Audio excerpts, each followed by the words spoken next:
Alright, so I'm back to Kerbal Space Program after a bit of a hiatus. I'm going to do a mission that's taking advantage of sandbox mode since career mode is coming soon, hopefully. I'm going to go to Moho and back with a manned mission where I land on Moho and come back with a single rocket, no creating one in orbit.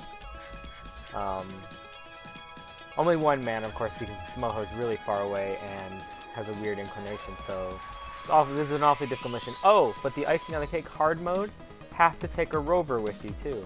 And you can leave the rover there, you don't have to bring that back. Okay, so this massive rocket was one of my bigger rockets, I'm not gonna lie. Not the biggest rocket I've ever built, but it was pretty big. Those two chutes I just dropped off there were the massive lifters. They did most of the work. I blew through this part because it's the less interesting part, I feel like. I did a lot of clipping because this mission took about 3 hours and I needed to cut it down to about 10 minutes, so I get straight to the good stuff. Alright, now I'm down to basically the rocket. There's 2 extra fuel tanks on it, but this is essentially my rocket. The only thing is, everything comes back to Kerbin for the most part. No, the landing bit stays, but everything comes back to Kerbin otherwise, except for they all crash and only the pod has parachutes and it detaches from everything else, because I went for minimalism here. I probably could have saved the rest of the rocket, but that would have meant more parachutes, which would have been more weight, which maybe would have meant more fuel. So anyways, I saved the bare essentials. So I picked the dumbest and most courageous Kerbal I had, and that was Ellery. He's awfully stupid. He's made several mistakes on the mission. Okay, here I'm moving that away from the sleeve because I don't want it to knock the port off. That piece has to stay there because I need to come back and dock to that in order to get home. That's got most of my fuel in it. And that's my engine as well. This bit is only meant to take me to the surface and back. And also, since I'm leaving so much behind, like the rover gets left behind and the fuel tank that's with me is going to get left behind, that it's pretty easy to get home. I didn't realize I was on the dark side here, but anyways, the rover's on the roof, and this is just my landing pod.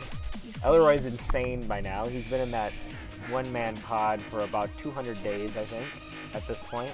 So he's completely cuckoo at this point, which is fine. Kerbal Command told him not to go. They said this mission was a one-way mission. They said they never thought that anyone could ever make it back. You'd be insane. You wouldn't even know how to pilot your ship. But Ellery is like, no, I am the Kerbal for this job, and he's taking it on. And he had to have a rover. They said, leave the rover. You don't need it. But he said, no, I need to be able to drive around. So he has to have the rover. Alright, so I did all of this, back to not role-playing here. I did all of this in my first attempt, actually. I mean, not the rocket part, but after I actually encountered Moho, because I knew after I would get my burn set up to get my encounter with Moho whether I would have enough fuel or not to make it, so I had given up early on my previous attempts. This is probably my 3rd rocket I've tried to go. But this is my first landing attempt, first docking. Everything was first after this, and that's why I don't do as much editing anymore, because now I'm into the bits that are hard to believe. Because I'm going to use almost all of the lander's fuel in this landing. But luckily it takes no fuel to get back off of Moho, and I do the dock and everything on this fuel. I thought I might have to use the other bit because it's got a probe on it.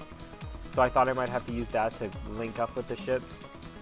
But it turns out this one had enough fuel. It turns out the whole mission had extra fuel. I think at the end I had about 40 extra liters of fuel, which is a lot if you think about it. 40 is a lot. Alright, so you can see the rovers on the roof there. I got a nifty little setup there to lift it off once I land. Just killing my vertical. And then I'm not paying attention I'm doing fine. It's Ellery, he's dumb. He can't fly for shit. And he wasn't paying attention, he started to fall there for a second. So I wasted some fuel. That was probably my first big mistake, is I drifted for too long and now I'm falling too fast. So I have to full throttle. Ellery had to full throttle to waste all that fuel. Idiot. But I still landed fine. Alright, I killed all of my velocity there, so I went back and I gotta wait a second to fall again here. But I should be good. You can see my shadow there. I'm about to touch down. Ellery's finally gonna land.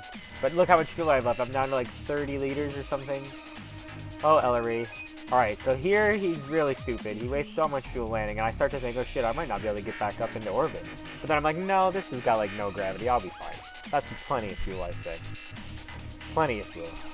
Alright, so now, from inside the command module, he's going to fly off the rover and land it on the ground. Let's see how successful he is at this.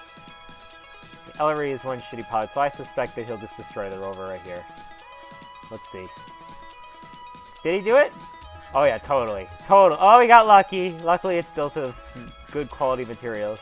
Alright, so dump these canisters, Ellery. Oh, they're rolling down the hill. Dude, you did it on a hill. They're gonna blow up. Drive away. Oh, don't hit it. You're gonna blow it up. Oh, you're so lucky, Ellery. You almost made the whole mission a mess, and he's still controlling it remotely from inside the canister. He's using his cameras on there to bring it back to the shuttle because he's too lazy to walk over there and get it. He may be a brave Kerbin and a stupid Kerbin, but he's a lazy Kerbin. That's probably why he volunteered for this mission. He's like, what? I get to sit in one room for like 2 years? Sign me up. It's like, I'll just take some comic books. Oh, now I can't. Now he's like, oh, I didn't put a ladder on the rover. How am I supposed to get on? And then he's like, oh, wait. I can just climb on the back here. There we go. No problemo. Alright, let's drive around. Oh, Ellery. And then he's like, oh, shit, I'm lost. So he's going to get up and spin around and see if he can see the ship. He doesn't. So he's like, alright, well, I might die here, so I better mark that I was here. He's going to drop his flag. And he's so stupid, he doesn't even spell his own name right. Instead of Ellery, he puts Elroy. Alright, he does find the ship, he drives back. Cut all that out because he's so stupid it took forever. But alright, we're taking off. You saw I wiggled there at the beginning. That was to shake the decoupler on the roof off, the one that was holding the rover down. Alright, I didn't want it to collide with because I need that docking port on the roof. That's how I'm going to reconnect to the ship, because it's on the roof. It was underneath the rover, the docking port. Oh, and doing that is going to cost me more fuel later, because stupid Elroy didn't pay attention that since the docking port is on the roof, the command pod's going to be upside down when it connects to the ship. So he's going to waste a bunch of fuel burning in the wrong direction here after he connects back up. Alright, so I'm really skimming my fuel at this point. Now I'm like, oh crap, I might not do this. My orbit is not even existing yet. And I was trying, okay, so I tried to get an encounter like right off the bat. And I was actually super successful because I took off at the right moment. I don't do that a lot, so I'm not really good at knowing. I just kind of know when it's on the horizon you want to take off because you'll need it. And so that's what I'm doing now, is now I'm aligning to it. Like, I haven't even gone on one orbit round. This is just after takeoff, because I don't have enough fuel. Look at my fuel, right? So I'm just doing tiny, tiny, tiny tweaks trying to run into it before anything. So I did, and now I'm like on bare, I've got 2 liters I think left now, so I'm just trying to connect to it without switching to it. But I am going to switch to it in a second to realign it, just because it's too hard to dock in the position it's in. I should have oriented it at like around the horizon,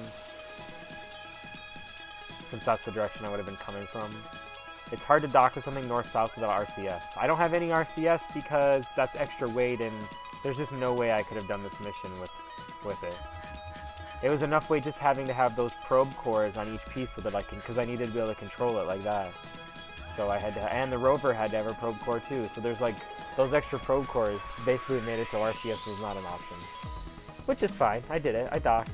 Alright, so now I'm going to drop the lander. I don't need the landing bit. So now I'm just the command pod docked to the rocket.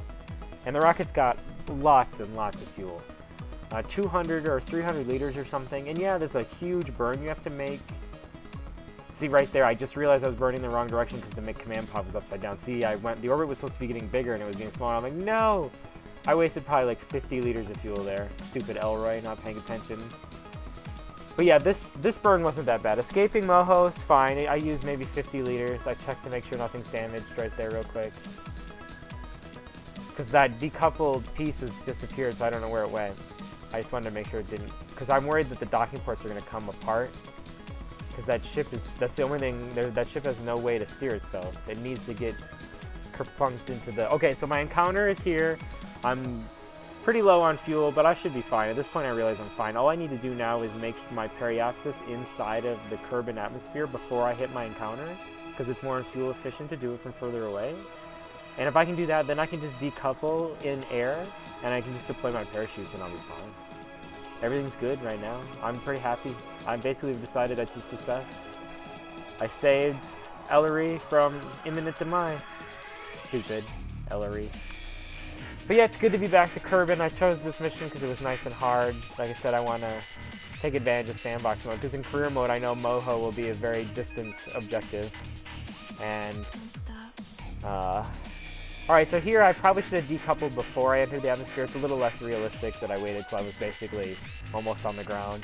But I knew since I was just that tiny pod and I had 2 chutes that I was more than safe. I do land upside down though. I don't know, I guess because that SAS is on the roof, it's heavier, so that's the part that tips down. I don't know. Sucks. But then I'm gonna throw in this clip here at the end where the new feature where you recover your ships. I think that's kind of cool. Yeah, see, I'm upside down. I flipped it over there with the the torque. Yay! Alright, so here I show you can recover your ship. I don't know, I imagine in career mode that'll mean you get some money back or something, or I don't know how that's gonna work, but basically it showed I landed and I recovered the ship. The end.